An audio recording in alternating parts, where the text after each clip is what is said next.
ئێمە وەک مامۆسایانی ناڕازی لە ماوەی ڕابردوودا بە دوواداچوونی وردمان کردووە و بەشدار بووین لە کۆبوونەوەکانی تایبەت بە یەکانی نیشتەجێبوونی مامۆسایان و دەستنیشانکردنی سەرجەم کەم و کورتی و گەندەڵەکانی پرۆژەکەمان خستوەتە بەرچاوی لایەنە پەیوەندیدارەکان.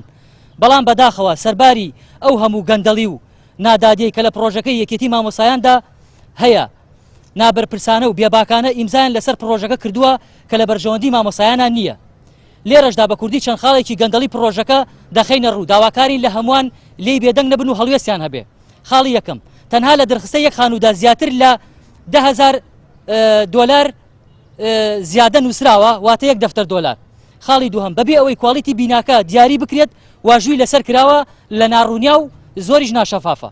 خاڵی سێهەم یەکێتی مامۆسایان لە جیاتی پشتگیریکردنی مامۆسایان بەداخەوە کەوتۆتە دژایەتیکردنی مامۆسایان و پرۆژەکەیان بەو هەموو گەندەڵیەوە تێپەڕاندووە و مامۆسایانی بەڕێز و مامۆسایانی ناڕازی ئاگادارەکەینەوە کە لە داهاتووە هەڵوێستی تونمانە بێ لە ئەگەری ئەوەی کە بە پرۆژەکان نەچنەوە و چاکسازی تێدا بکەن.